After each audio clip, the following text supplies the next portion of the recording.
Okay, now we're live. So now, why don't you guys take a minute, Brooke and Joel, and introduce yourself as I get set up here. Okay. Joel, you want to go first? Sure. I'm Joel Kozel. I work for Preferred Rate. I'm a senior mortgage loan originator there. Been doing this 8 years. So been around a while. Said my biggest thing I like to do on these things is just let people know that if they do work with me, they got somebody that they can talk to and get a hold of if they have questions, because buying a house is one of the biggest purchases and most stressful purchases anybody makes. So that's just a little about me. So So, thank you. And you never miss a session, I apparently. try not to. If it's on my calendar and I can make it, I will. I think I missed one last week or the week before because I had overlapping stuff, but You're allowed. Well, nice to meet you. My name is Brooke DeBoer. I am a business and life coach, and I work with founders and startups and established businesses to make their businesses and their lives work better together. I also do corporate leadership training. So I have been in the marketing coaching world for over 12, 13 years. Oh my goodness, I should do the math one of these days. And it is my joy to encourage and equip people to feel empowered. I didn't even plan that. Those were all E words. That was awesome. I should write that one down. I liked how You that sounded. should. We'll talk about it. And Sarah has become a dear friend as of late, and I'm excited to support her more in 52 Connections here. Awesome. Thank you. Okay, so anyone that is watching in 52 Connections, welcome yourself to come on to the Zoom. Feel free to do that. Like, you don't have to be all professional and organized. Just come on, introduce yourself, let us know you're here, and you can ask questions live. Or if you aren't feeling well, if you aren't able to jump on, you have other things with work going on, or you just don't feel face ready, you can always jump on the live stream. But interact, ask questions, let us know you're there so that I can make sure that I direct any specific areas to your industry or organization, because I will share examples for business owners and nonprofits as I go through. So let me know if you have questions. Also, I'm here thank in a you, Tiger. sweatshirt so people can cut. Yeah, I mean, you do not have to look perfect to jump on to this. Right. I'm in a hoodie too, Joel. I got my hoodie on too. Yeah. I I mean, if am you work going from to, home, why get fancy, right? exactly. You don't need to be fancy here. This is a learning opportunity. So I'm just going to share my screen here a minute and you guys can see that, right? Yes, ma'am. All right. Do So you let want me us go. to stay off mute or should we go mute? You can stay off mute. Totally stay off. That way, if you have questions, you can interrupt me. Feel free to just ask specific things in there and I'll try to direct directly to you. Okay. Okay. So for the two of you that are watching and anyone that is jumping on, how much do you know about emotional intelligence and where do you feel like you've applied it? I know enough to be dangerous, I think. It's something that kind of comes naturally to me. I've gone to another workshop about it. And then when I heard that you were teaching this today, I quick looked it up again to see exactly what it meant. But I'm curious to see how you're gonna apply it to what we do. So I think it's one of those things that if you're a good people person, you probably already do some of this stuff, but Mm-hmm. being more intentional about it, like some of the journaling and meditation stuff that it was saying to do, I think would be interesting to learn about. Absolutely. What about you, Joel?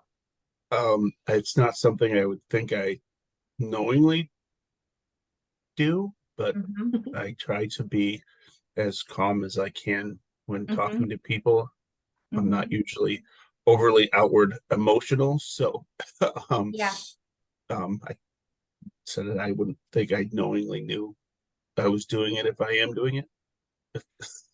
Those are both great points that you guys brought up. They're often known as soft skills, is where people think about emotional intelligence is as a soft skill. And it is, for a lot of people, it comes very naturally. Although even for people that it comes very naturally for, I myself am one of those too. I still have to be very intentional with what I'm feeling and picking up from other people so that I can move and shift. And for those that it doesn't come easy to, it's a really great practice to start learning. I think about emotional intelligence like a muscle that we have to start to strengthen and really work on intentionally. So the more that we understand it, the more that we can utilize the different pieces of it and then start proactively getting into like the meditation and the mindset and breathing and journaling. Those are all great ways to practice it. The foundational pieces of it, being aware of it, has to come first so that you can learn to apply it. And so we'll talk about all those different areas. So you may hear emotional intelligence or you may hear EQ. And so it's really just the ability to understand and manage and really own the emotions in positive ways so that you can relieve stress, you can communicate, you can empathize, you can overcome challenges, you can diffuse situations. It really does help build stronger relationships. So whether you're in school or in work or in a career, whether it's personal, professional, it helps you really connect and turn that intention into action to make informed decisions about what matter. So if you're, say, a business owner and you're faced with a tight deadline and you feel this mounting pressure coming up and things like that, EQ can help you take a moment to pause and practice some techniques to manage your stress effectively, to think more clearly and make better decisions. If you're, say, maybe a nonprofit, by genuinely understanding and being able to empathize with your donors and volunteers and then community members, you can tailor your programs to meet their specific needs so that you can create a stronger impact for them. So it's really narrows down to being smarter with your feelings is what I try to remember it by. We can just all be smarter with our feelings, and it's how do we utilize these tools. So where is the emotional data held from emotional intelligence? Like, where do we keep it all? How do we pull from it? Where does it stem from? What do we do with it? And it's really, we can find our emotional intelligence and emotional data in facial expressions of other people. We can find it in tone of voice, in body language, and then subtle messages. So you'll notice when you're out, and I'll apply a lot of this to networking and connecting because that's where we're going to be using it most. But so when we're out networking, you can tell by facial expressions of others if they're having a good day or if they're having a hard day. You can tell when you're talking to someone by their body language if they're open and want to connect, or if they're feeling reserved and are shut down and maybe just want to take a pause and step back and reserved. These are all little cues that we can start to recognize, and we see them every day all around us. We can hear different tones of voice, whether we're in our commute on our way to work, we're just maybe walking, we can hear people talking on the phone around us, in the office around us. We can tell by tone of voice what's happening a lot. So when I think about self-awareness and social and emotional IQ and all these pieces, I use the Daniel Goleman's quadrant. There's a lot of different ways that people teach about EQ, and I just prefer this quadrant. It really helps me visually connect and start understanding where the quadrants connect for myself and also then for other people. So if we look at this, you can kind of see that there's up here, there's recognition and awareness, and then there's regulation and control at the bottom, and then on the left is self and on the right is others. So if we break this down, these left two quadrants, self-awareness and self-management, both start with self. So those are areas that we can manage within ourselves. We can be aware of our emotions, we can do some accurate self-assessments, and we can have some self-confidence checks. Those are self things. Self-management, we also can manage our emotional pieces of self-control. We can manage our transparency, we can manage our adaptability, our achievements, our initiatives, and our optimism. Those are all things we can manage. And we can recognize and be, the self-awareness we recognize and be aware from. The self-management we regulate and control. Does that make sense?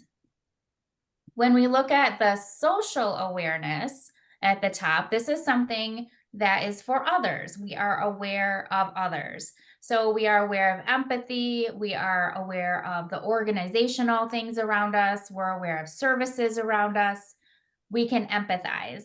And I'll talk about a little bit in here the difference between empathy and sympathy. Social awareness is very empathy for others. And that part at the top is awareness. Now, relationship management is about regulation with others. So, with relationship management comes we have the ability to influence others. We can inspire during leadership. We can develop others. We can be a change catalyst. We can build bonds.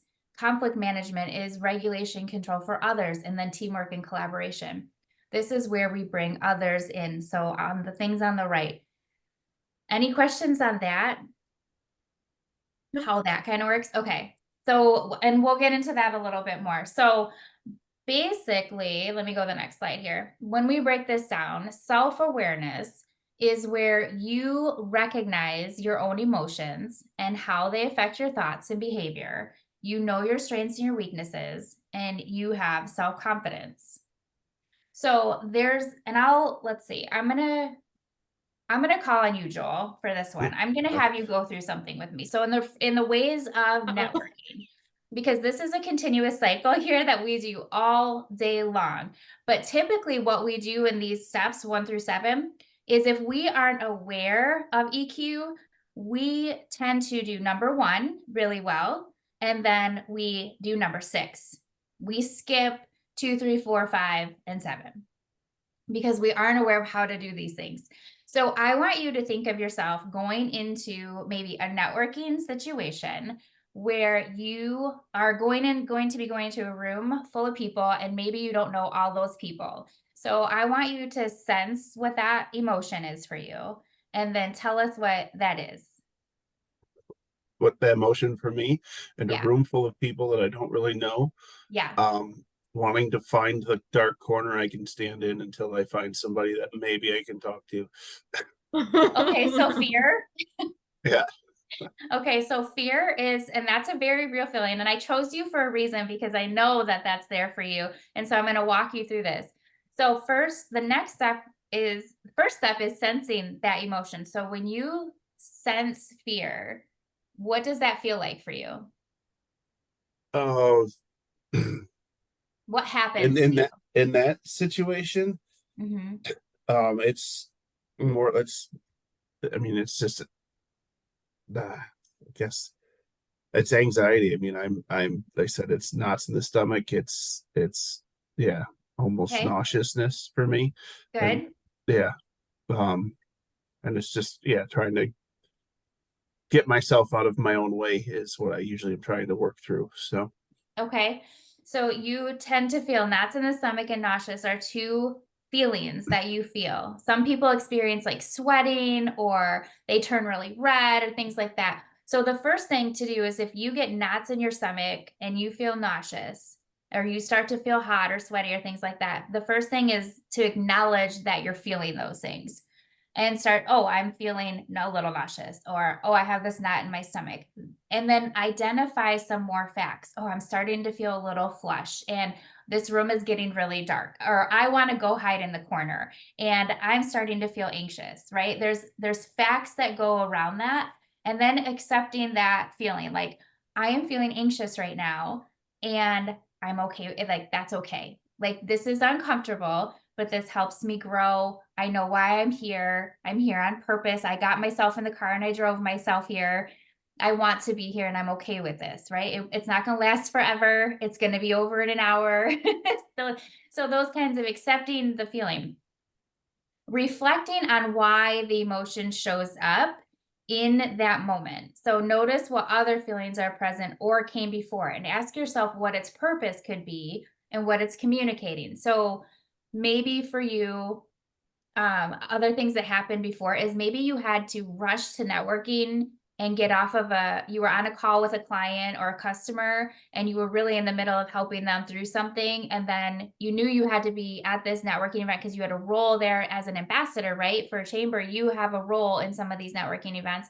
You had to be there. And so you kind of felt rushed. Maybe there was this rush feeling, or maybe there's some guilt that, one of your kids has something going on, a concert, it's holiday season, you could be in two places, but you have to be here and you're going to miss something over here. So acknowledge things that happened before that you're not able to participate into, or that may have led to you feeling what you're feeling now. Okay. And then bring your thoughts and feelings up and take appropriate action. So, one of the things I think for you that you could do is talk to other people around you. You're such an open person. Authenticity is important, to just call it what it is and turn to someone that we know and say, yeah, I'm feeling a little anxious. How about you? Like, or do I look red? Am I red in my face right now? Like, just calling it what it is. Like, okay, I can do this. Like, does anyone else feel that way? Just calling it out for it, and then taking any action. If you need to go to a dark corner and like breathe for a minute, or if you need to excuse yourself to a restroom, or if you're feeling really hot and you need to go step outside and cool down. I mean, it's winter now. We can cool ourselves very easily by just stepping away for a couple minutes. You have the ability to do that, and giving yourself permission to do that. You don't have to stand there and sweat. You don't have to stand there and be nauseous and feel like you're going to vomit. You can remove yourself and just say, I'll be right back. I'm going to be right back. And that's okay. So, and then reflecting on the usefulness of the response and what you want to take away from that. So once you start to like go through this process and recognize, I bet you taking a minute to reflect on that after is going to be very important. So after a chamber event, or after 52 Connections one-on-one meeting or virtual event, you can acknowledge all these things and then come back from that at the end and reflect and say, wow, that was really important that I did that. Or here's what I learned when I did that. Here's what I felt. And here's what I feel now after getting through that, that you can take into that next situation. But taking that moment to really identify what it is and what you're feeling is that first step. Instead of just, we are so good at just moving through uncomfortable situations just because they're uncomfortable and we think we have to move through them. But internally, that the emotional intelligence in us to be able to be our best for everyone else in the room, and to be able to show up how we hope to show up for others, is important to understand our own self-awareness, to be able to understand others in the room, and for them to understand who we are. Because if we hold all that anxiety in, how are you going to show up for the people around you? What are they going to see? And what are they going to feel from you and mirror from you, right? Yeah. So Yeah. does that make sense? I mean, Yeah. Do you think that that could help you when you're going into a networking situation? I mean, it's kind of how I try to get there already, because like I said, Yeah. I know I've got to get over it. I know what I'm feeling and got to go up. Okay, got to get Yep. through this because I gotta be me in this situation. So yeah, Yep. People, and we'll talk about this too, is we are creatures of mirroring other people. So when people see anxiety or fear, like they may not talk to you or show up the way that you'd want them to, because they may sense that. People that are very empathetic are going to be able to feel that on you too. And so as you continue to practice those steps, you'll just be able to kind of naturally move through them without, and just being that confident self that you want to show up with in the room too. So then self-management is the ability to control impulsive feelings and behaviors. And that's managing your emotions in healthy ways. So the self-awareness was acknowledging that you have these feelings. The self-management is the ability to manage them. And then take that initiative and follow through on some commitments, and then adopt changing the circumstances. I'm trying to teach my 12-year-old son this very concept right now. Right. Very hard for a young person. I think it takes some life experience to get better at this. It really does. And that's really great that you said that, because it's not just for our professional lives, it's for our personal lives. And we can teach this not only through ourselves, but our kids are going to see us do it, and then we can teach them how to do it too. There's Right, that right, because part they learn of, better by seeing than hearing, right? yeah, yep.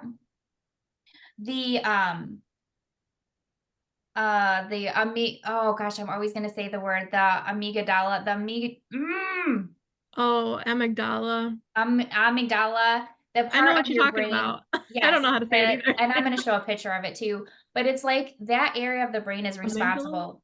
Um, Is that right? amygdala. Amygdala. Yeah. Your amygdala. That area of your brain is responsible for some of this. And when that self-talk gets too negative, or we're not able to regulate some of that stuff or manage, and that's kind of like that amygdala being hijacked is what it's called. And so if we can recognize that hijacking happen and bring Mhm. ourselves back to like, oh, okay, I have to manage this. I can't just have it be hijacked away. This is something I have to be in control of and I have to manage. I So wonder if that's not fully developed in young people.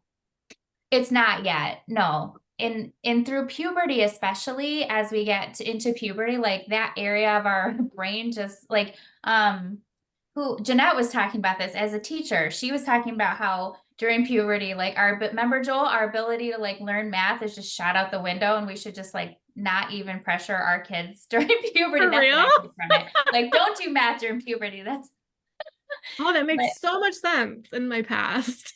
yeah, because and she had students that during that time they just like lost it. Like they just could not process some of this stuff, but then got into high school and could pick it right back up again. So Interesting. yeah. So, but this little almond area here, that's that area there that is in charge of some of that processing. And so just like if you're working with someone on your team, for instance, and you're maybe like you're planning an event or something's going on, there's high pressure. And you know, if another person on your team is asked to present something and say they take all the credit for an idea that you gave, that negative feeling that you feel like, hey, that was my idea. I was supposed to present this. And there they are standing up there presenting it. That could affect the whole rest of how you view that presentation and your feelings that whole entire time. Whereas if you can take that and be like, okay, that's a hijack.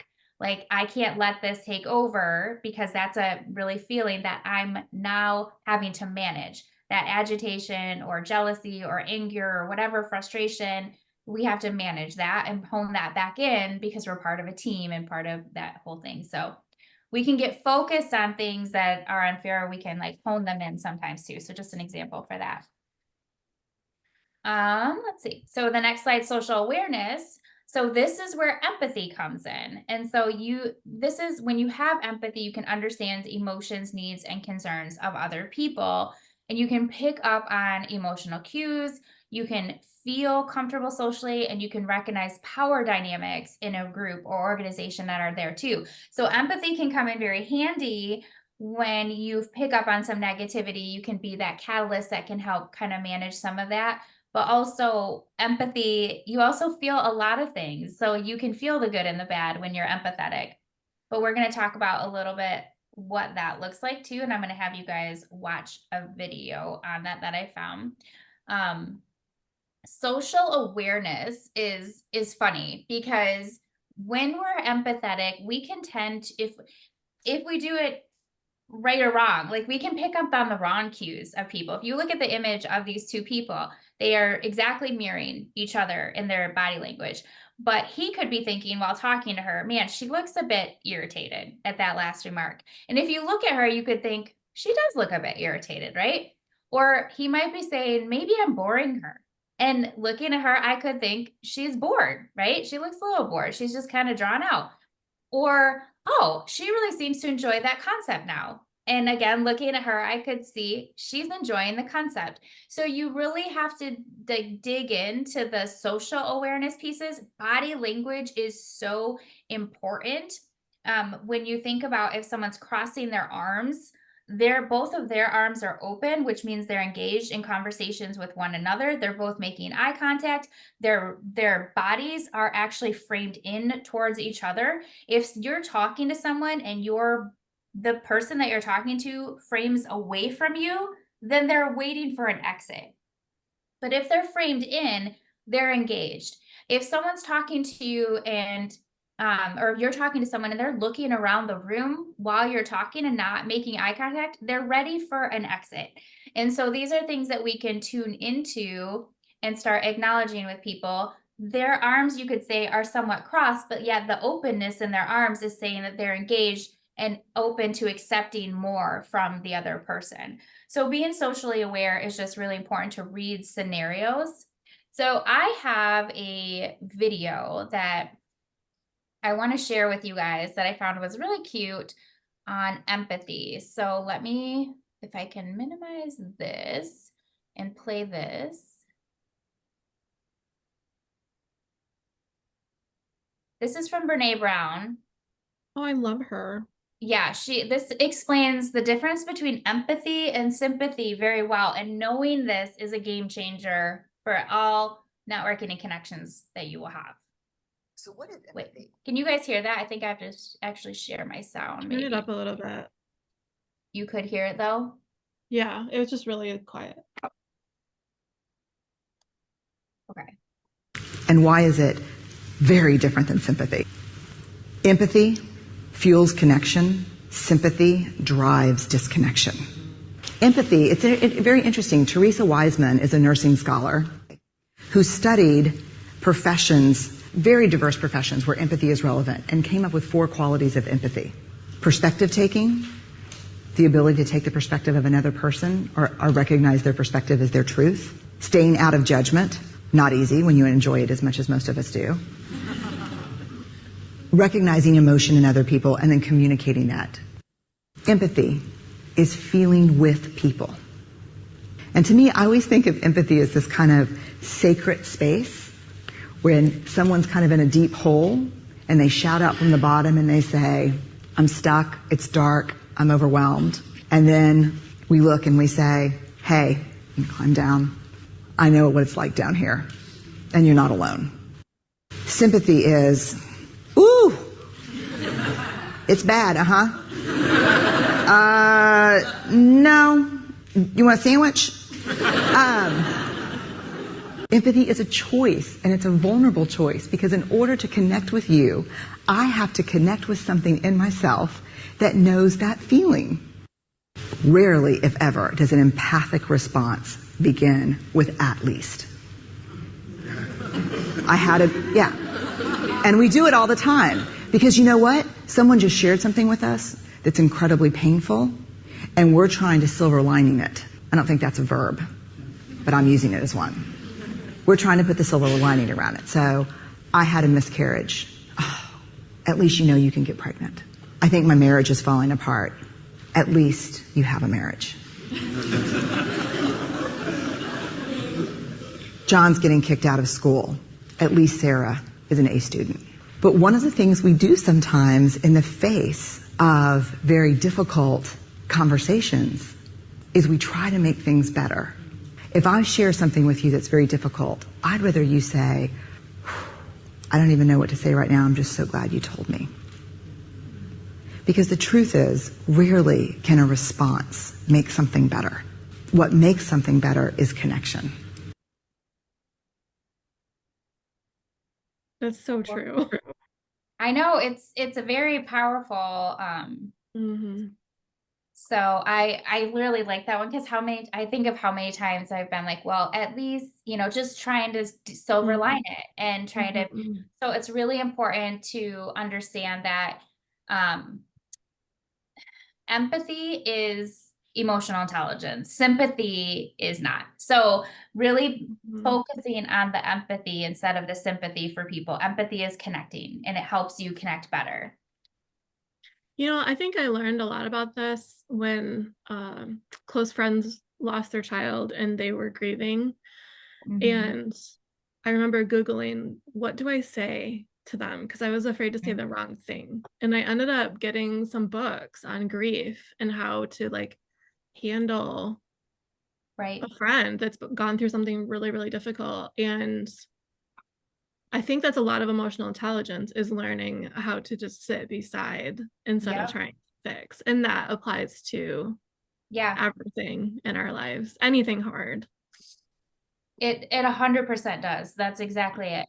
And so you taking the steps to figure that out, that was the EQ in you. Yeah. Yeah. Yeah.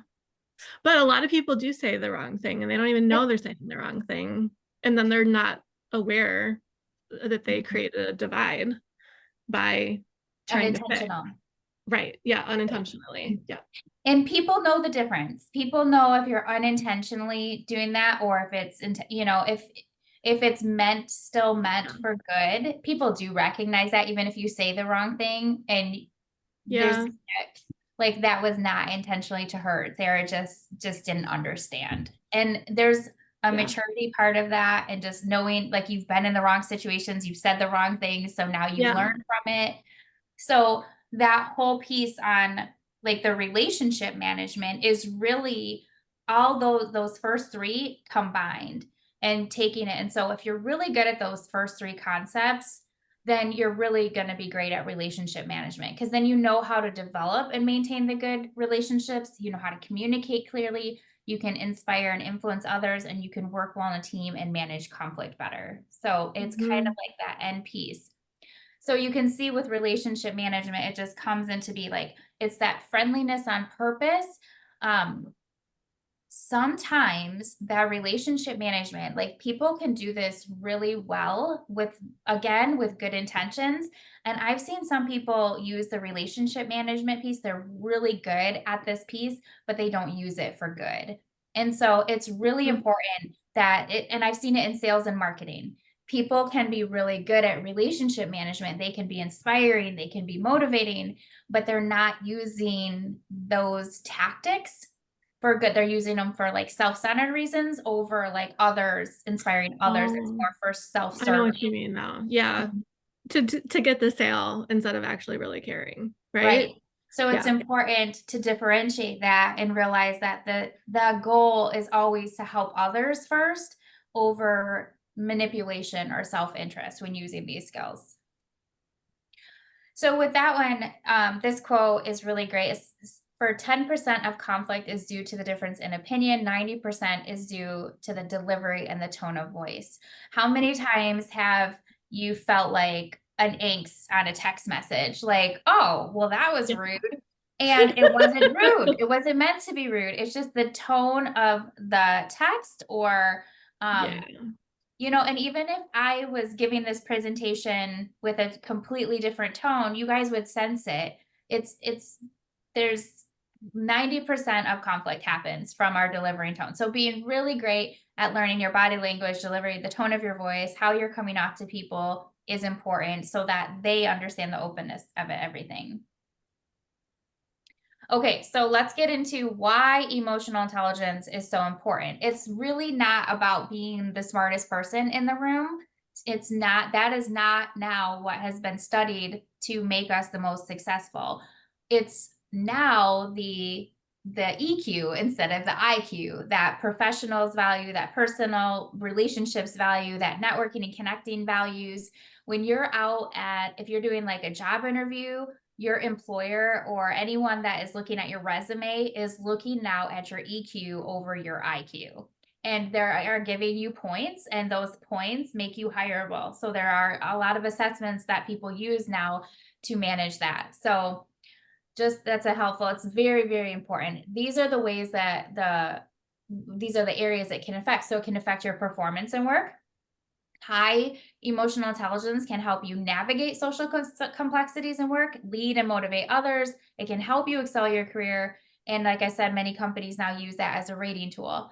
It affects your physical health in a lot of ways. If you're unable to manage your emotions, you're probably not managing your stress either. So it can lead to serious health problems, which uncontrolled stress raises your blood pressure, it suppresses your immune system, it is an increased risk for heart attacks and strokes, infertility. It can speed up the aging process. So the first step to improving emotional intelligence is to learn how to manage your stress. And then your mental health, of course, too. Uncontrolled emotions and stress can impact your mental health.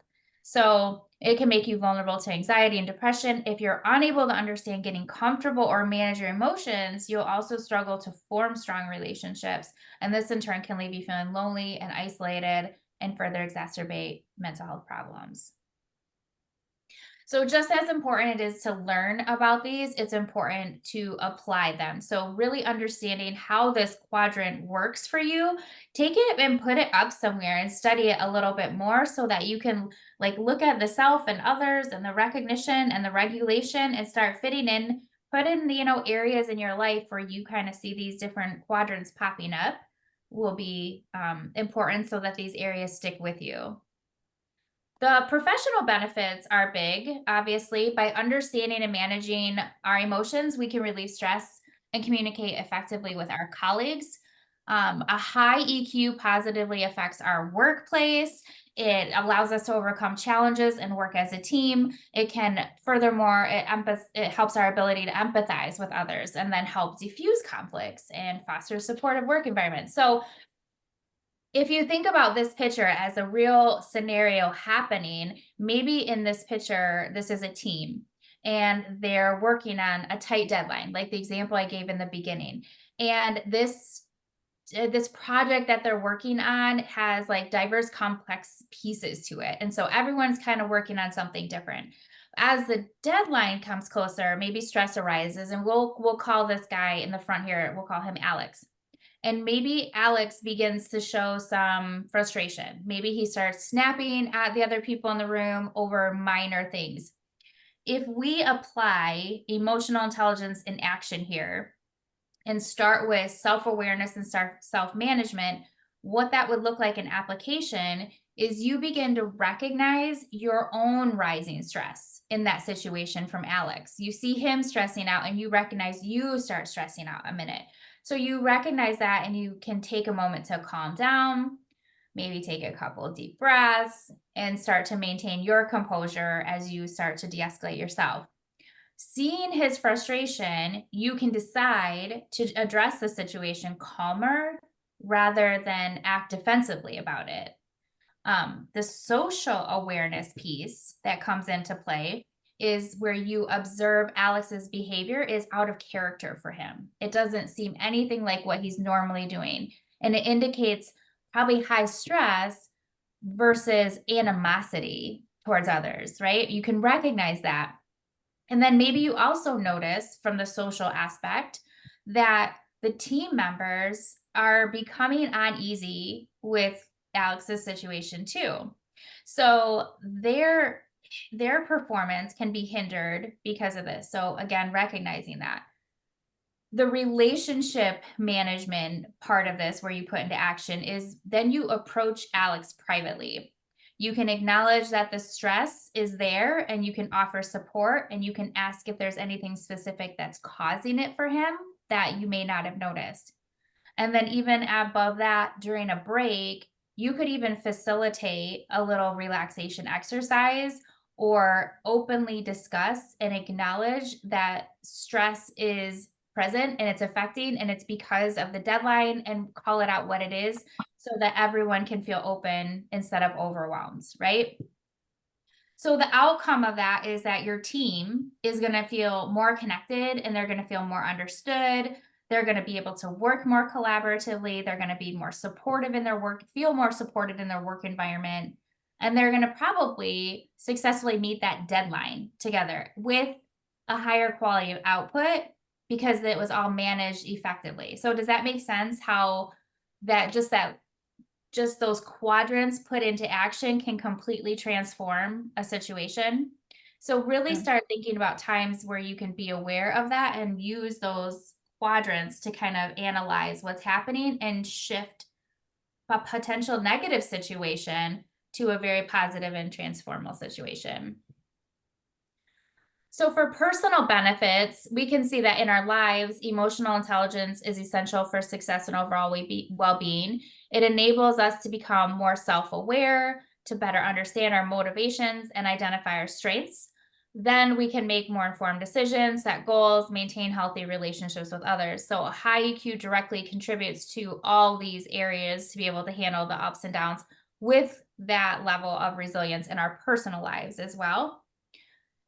For leadership benefits, for those of us in leadership positions, emotional intelligence is crucial for that guiding of teams, being able to guide them towards success. So as leaders, our ability to recognize emotions in ourselves and then in others allows us to make those unbiased, informed decisions. So with that high EQ, we can effectively communicate the expectations and then provide that feedback, and we can empathize with our team members And ultimately, the strong emotional intelligence will foster that trust, loyalty, and of course, the increased productivity with our teams that we all desire as leaders.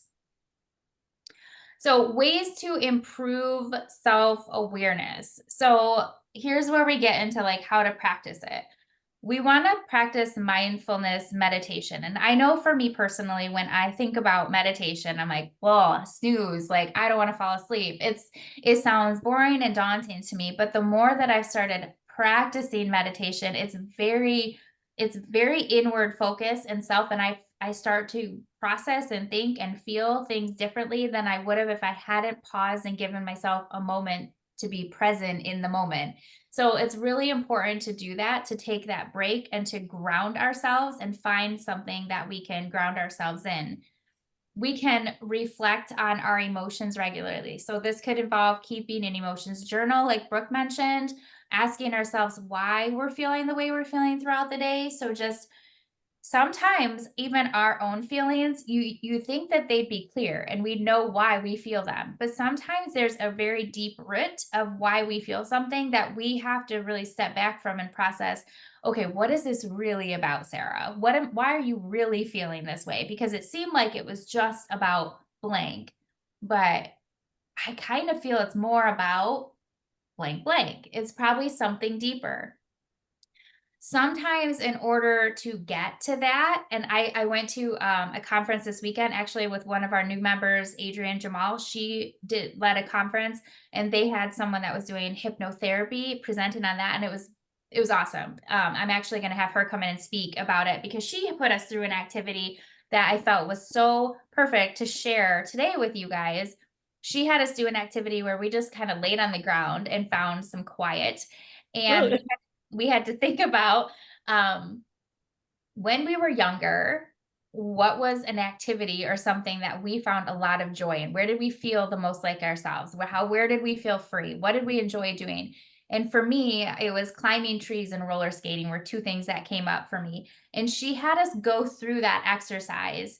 Like I had to climb the tree, like limb by limb. And what did that feel? And I could feel the branches under my hands. I could No feel the way. ants on my feet. I could feel my butt go numb from sitting on that big branch reading a book. Like that Really? really grounded me. And then so many different things were able to flow in just from being able to like be in that moment or like feel the wind on my face when I was skating. Like having that quiet time is so important. So I encourage you to do things like that. And then one of the hardest things that we can do is to seek feedback from others on our behavior and communication style to identify our blind spots. And I have done this before, and it takes certain prompting and preparation for you to get there with someone. You'll want to let the person know that you're looking for blind spots in yourself. Don't just ask for behaviors or for communication on your behavior because everyone's going to tell you the nice things. You're so sweet, you're so warm, you're so connecting, you're such a great person. But if you come at it as I want to know my blind spots so that I can identify these and become more self-aware. I know that I have them. We all have them. What can you help me share? Then you set a person up for success in that instead of like letting them know that you're going to maybe feel critiqued or down, and let them know that you can handle that constructive criticism because you know that they're a good friend and they're helping you with that feedback. So that's a really great way to improve your self-awareness, finding those responses and then focusing on those areas. Some emotional regulation techniques is that deep breathing. This can help us to stay calm during those intense situations, lower our blood pressure, and just help us take a step back. A couple deep breathing, I always like take the deep breaths in through my nose and then out through my mouth. Again, at this conference, the woman that did deep breathing with us had her mouth open and like breathed in through her mouth and out through her mouth. And actually, we had to hear our breath. She encouraged us to hear our breath. So the whole room was like, oh, but something about you hearing your breath in and out does something different to you too. Now, not everywhere you are, you're going to be able to do that. So like if you're in a tense situation and there's a lot of people around you and maybe you can't hear your breath in that moment, just taking those quiet breaths in through your nose and out is really easy to do. Just a few of them can help you bring yourself down It's like, again, it's taking that hijack away and hijacking the amygdala back to where it needs to be.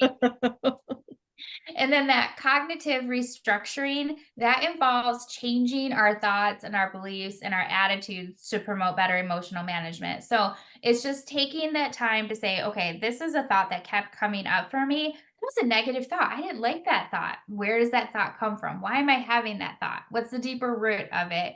And then once you realize where that thought really came from, boom, like you put a target on it, like you just stuck a little target right on it that has identified it, and it can't show up as bold anymore because now you've identified it. So now you have like, it's like you have a grip on it and you've exposed something, like you took a mask off it and now you've seen what's underneath. And so it can't be as sly, right? So doing that enough times builds your power and your resilience up to change those negative thoughts to positive thoughts and reiterate and have that more that better emotional management. And then practicing the assertiveness by expressing our needs and feeling calmly and respectfully, we can prevent emotions from building up and leading to conflict. So it's a really great practice, especially with our kids, maybe sometimes too, when we're feeling that buildup and we want to be like loud and I said for the fifth time, empty the dishwasher. It's really like bringing that feeling of calmness down and just asking respectfully, okay, I've asked you 5 times. Can you please, I don't want to ask you again. Please empty the dishwasher. Kind of just bringing that tone down a little bit helps us practice assertiveness respectfully. All right. And then enhancing our social skills. So actively listening to others, it means giving them our full attention, asking questions for clarification, asking for paraphrasing when we don't understand. When we ask these things and we are full, or people that we're presenting with, they know it and they know that we're engaged. We can practice empathy, which involves putting ourselves in other person's shoes, trying to understand. We can watch that video again. Empathy is really important to practice. And I feel like you're going to mess it up. It's going to get messed up. We're going to say the wrong thing over and over. But again, like we start to expose it and we start to recognize it, and then we do it less. Working on the nonverbal communications, our body language, our facial expressions, our tone, the things that we don't like that people do to us. Like if we're talking to someone, they're looking all around the room at who to talk to next. If we don't like that, don't do it to someone. Make sure that your facial expressions, your eye contact is there. The tone of your voice is soft and respectful. Mirror them in knowing that if you're turned into them, they are acknowledging that you are with them. If you're turned out to them, that's a sign you're not with them. If one foot is farther back than the other, you got this foot behind you and it's aimed at a door, that's a sign like you're looking for an exit too. Like there are subtle things and messages that you should start looking at for other people and that you're going to start recognizing in yourself. And then just some tips to finally improve and maintain your EQ. So learning what triggers there are and how they impact your emotion. Ask for that constructive feedback from others to enable your growth. Actively listening to others, stepping back in order to observe an objective. Oh my dog, sorry. Practice that deep breathing and other relaxing exercises. Get comfortable being uncomfortable in that so that you can do those better. Foster and build relationships, acknowledging that others' feelings, and then conduct those regular temperature checks on your knowledge and understanding, and then for that further development. Doing those things is going to help you with such a strong emotional intelligence. It's going to be that natural piece that just happens all the time. So a lot of times you'll hear people say, leave your emotions out of it. And I'm here to tell you, don't leave your emotions out of it. Our emotions are actually found to be very entwined in the neural networks of reason. And so they are important. And whenever I do any training with clients, I always start with our emotions. That the customers, our clients, our donors, our patients, they're going to experience emotions and we're going to experience emotions when working with them. So understanding our core emotions and understanding your customers' core emotions are going to help you use emotional intelligence very easily and thoroughly when you're working with them and help build a really deep relationship with those that you're working with as customers as well. So Any questions about EQ? My son says no. Thank you, Jacob. I think this was really helpful. I don't know that I have any questions, but it's Straightforward. pretty straightforward, and it's good things to just be mindful of when we're engaging with people instead of skipping to that number 6 like you mentioned in the beginning. Mm-hmm. Yeah. Were there any parts that you felt like you wanted to especially take action on and work on for yourself? I mean, Maybe gathering more facts Okay. I like that. and having kind of that conversation in my head before taking Mhm. action. Mm-hmm. I So, like that a lot. That's a good one. yeah, I think I'll read the room and then I'll just respond. But Yeah. by taking a beat, I could have a better response. Mm-hmm. So Mm-hmm. yeah, I mean, I was trying to look at, I mean, how I usually go into things and stuff. And I mean, I tend probably not to speak as much as I probably should when I get in there. I'm more of the guy that they're guy and not saying anything. Yeah. And so I need to kind of more think, okay, you need to say something, but you need to make sure it's in the right Mm-hmm. form. what do you think stops you from saying more? What stops me? I'm I'm kind of I'm a kind of a quiet person, so I tend to do more listening than I do talking. So that's just where I'm more comfortable, because I don't want to say the wrong thing, or I don't Mhm. how I'm reading people, I don't always think it's right. So that's the kind of the way I need to look at them. But I probably am reading them right, but that's just my internal conversations. So My husband is a lot like you. Yeah. So I But get don't it. I live with somebody like that every day. Yeah. And I think, Joel, one thing that will help you is realizing that people are drawn to that. So you may feel that you're not as confident because you don't always know what to say. But I think people are drawn to that type of person that doesn't always know what to say. Like when I would go around and doing marketing, if I had a plan and a script and I knew what I was going to say, less people would talk to me. They felt like I was soliciting. I had said it 100 times and I was just repeating it on a Mm. record for them. But if I went in with zero plan and just met people just right out of the gate and like said, hey, I just want to actually come in and introduce myself and really know you, it was accepted so much with more warmth than that. So you have a gift in that. True. That's super true because people can pick up on those vibes of if something has been said a bunch of times. Yep. Even sometimes I'll do an experiment and I'll copy and paste a text or copy and paste an email when I want to say the same thing back to people. And I always, make sure it doesn't look or it doesn't have like weird formatting so they can tell. But I swear people do not respond to me when I do that. Like the first person that I say it to, especially with texting, will respond. It's like they can feel that I've not said it originally for them. It's weird how people Yeah. can pick up on that. You know what I'm I talking can tell. about? Yeah. Yeah. yeah, this past summer I had emailed somebody I know pretty well, and she didn't respond to me, and I was trying to get together, and we hadn't got together because in my industry the world got really weird and hard quick. um and I had read through it so much to make it just so concise and direct. She thought I was just spamming and just trying to get somebody to agree to meet with me, and I was like, no, I would really wanted to connect with you, but I was too trying to be structured as opposed to just, hey, what's up, Mhm. you know. Mhm. Right. Like if you ever notice, if you just write hi or hey in the subject line, your email's so much more likely to get opened than if you write something more formal. Right. Mhm. Yep.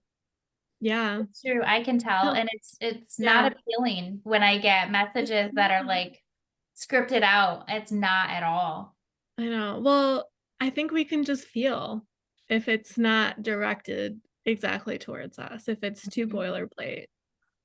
So, Especially if you're looking for that. If you're looking for people that want to work with you closer, and then you've mhm, got someone that's just kind of setting up this widespread, you're like, that's not my people. Like, that's not what I want. mm, So I yeah. want to be connected with, I want to be like their person. And it doesn't feel like that, just a person.